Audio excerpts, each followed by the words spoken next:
Hello everyone and welcome to a little different video.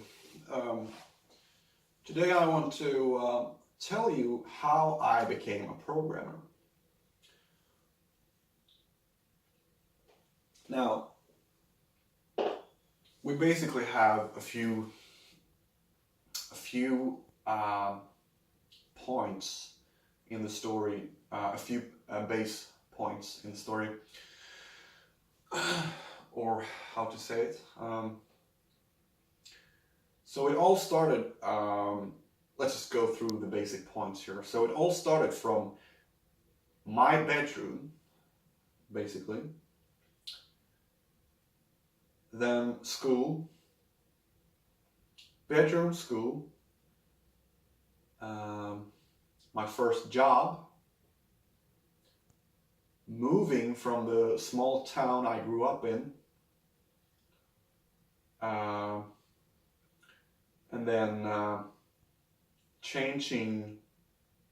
quitting my old job, and then working at a bigger company in a bigger town, quitting that company, and then working at a small company again. I probably messed up the points, but that basically is the story. So let's start off with the bedroom. I'll probably forget what the other points were, but we'll try to figure this out. So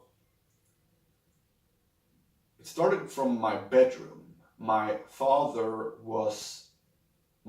didn't live where I lived. My parents had been separated since I was born, pretty much. But yeah, I was still talking to my father and seeing him from time to time. But anyways, my father was a programmer, and I was interested in how games worked. I played a lot of games at the computer that I had in my room, and at the time I was probably like between 11 and 12, and he gave me some Java books. I remember I visited him one weekend, and I came back home with some Java books from him. And I started to read these books like crazy because I was so passionate about creating a game. I wanted to create a game. So I learned Java, and I started to make small 2D games. And I remember like burning them on like CD-ROMs and like giving them to my sisters for them to play. And they really enjoyed those games. We had like a shared computer in our home, where a computer that everyone could use, and I had my own computer. So I put those CD-ROMs like next to the shared computer, and my sisters play those games. And they really enjoyed these games, and they gave me ideas on how to improve them, and also ideas for new games. So I probably made like 1,000 games at the time. So that was very fun. And then I went to, after a couple of years of doing that, I went to high school, which is called gymnasium in Swedish. I think high school is the correct term for it in English. Anyways, I went there and studied web programming and programming. There were two classes, one web programming and one programming. And after not a very long time, the programming teacher told me that I didn't belong in his classes. So he told me that actually, I have to tell you a little funny sub-story here, and that is that my programming teacher didn't really know about object-oriented programming. So I remember one day he told me that the new requirements for the class was to learn object-oriented programming. And at the time I was like 16 or 17. So I actually got paid one evening to help him figure out what object-oriented programming was. It was pretty fun. So yeah, I got paid doing that. Anyways, let's get back to the main story. He told me I didn't belong in his programming classes, so he went out looking for companies that were looking for programmers. So he found a company that were looking for programmers, and yeah, they wanted me to come there for an interview and a programming test or whatever. And I finished the test and I succeeded. And they wanted to meet me again, and we had a couple of meetings and stuff like that. And one day they told me that, no, not very long after that, they told me, just a couple of days after that, they told me that I could come work there, and they wanted me to sign a contract for like part-time employed. Like they wanted me to work there while at the same time going to school, high school. So I replaced basically my programming classes was replaced with going to that office and work there, and they had their office very close to my school. Yes, I went there on every programming class, and I was working for them. Mostly like the things I were doing, the tasks I was doing at the time at this company was mostly like WordPress stuff, like PHP and CSS and stuff like that. And then once I finished high school, they told me they wanted me to work there full time. They wanted me to sign another contract. So that's what I did, and I worked there for about a year after I finished high school. And I got my own apartment the last 3 months of that year. And then after those 3 months living in my own apartment, it was also very close to this office.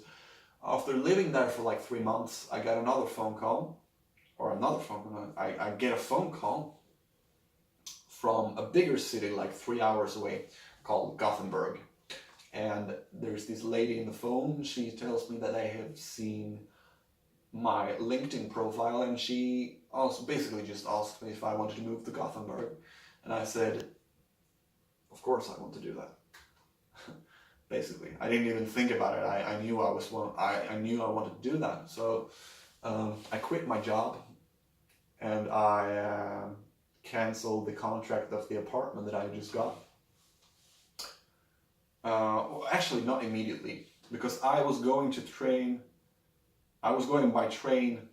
I was still living in that apartment while working for the new company in the big city, but I was going there by train every day. Anyways, I'm talking ahead of myself. Let's get back to the story. So I said yes to working there. Or before that, I actually went there on an interview. So I got a day off from the job that I currently had, and I went to Gothenburg by train, and I went there on an interview. And I remember walking up this huge building with this huge door, and I couldn't open it. I was going to go in there and take the elevator to I think it was the 6th plane or something like that. I couldn't open it because he needed a key or something. And then this guy in a suit comes next to me, and he, I was like 18 at the time. And he was like, "Are you trying to get in here?" And I was like, "Yeah." So, and then he asked me what I was supposed to do, what the purpose was, like, why am I there? I guess he wasn't used to seeing young people going into that building. But anyways, he opened the door for me once I told him that I was going on an interview. And then I went up the elevator with him. And then I met this lady. I think it was her that I talked to on the phone.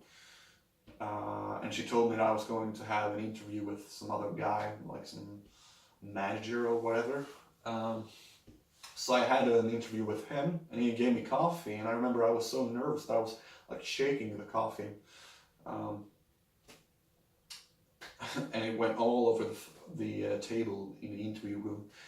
But I went home after that, and they told me the next day that the interview went well, and that I could sign the contract if I wanted to. So I went there again and signed a contract, and then I quit no, I did not quit my apartment. Why do I keep telling you that?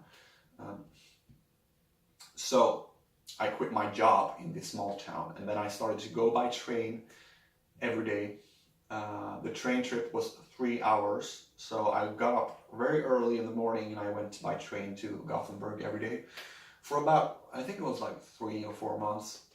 And then I eventually found my own apartment. No, not my own apartment, I actually shared it with someone else, but because it's really hard to get apartments in Gothenburg. You're lucky if you find an apartment that you can share with someone. So I was very lucky and found an apartment very next to the ocean. Actually, it was very nice. So then I started to work for this big company. It was mostly still like open source PHP stuff, I guess. And I had like my own group of customers that I worked with, doing websites and stuff.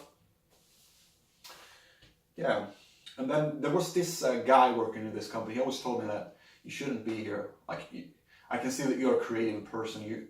They won't let you express that here. You should quit. And he told me that for about a year. And then about a year after that, I started having my own thoughts, very similar to that. That maybe I shouldn't work here. You know, I feel like I'm in a prison. So right on time, I got contacted by a girl on LinkedIn, working for another company very close to the big company in Gothenburg that I was working on at the time, and she told me that, hey, maybe you should come here for an interview. And I remember it was a very sunny, hot summer day, and I went there. We took a lunch together, and the vice director was with us as well. And I remember after the lunch, the interview, the vice director said, well, this was better than I expected. And yeah, I guess he didn't expect so much from that young person. You know, I was 19 or 20 still, something like that. So anyways, they wanted me to come work for them. And then I went, they actually told me on the interview, like, when can we meet again?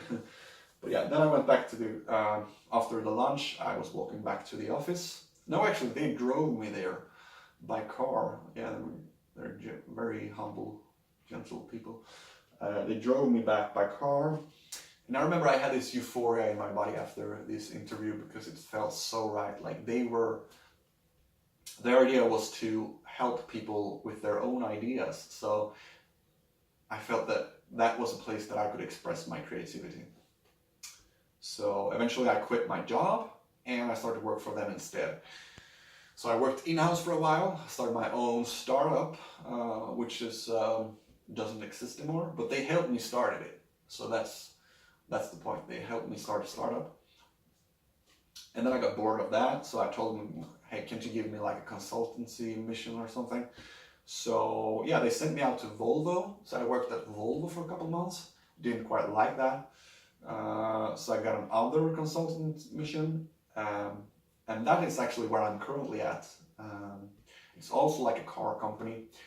And it's a lot of like open source stuff we're doing there. It's with Python and microservices and Kubernetes and stuff like that. So that's where I am now. And that's where the journey, that's where the story, well, the story doesn't end there. I guess I'm not going to die tomorrow, but the story for this video ends there.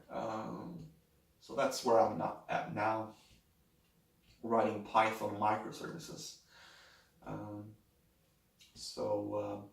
Yeah, I totally forgot about the points that I was telling you about in the beginning of the video, but I hope it makes sense, everything.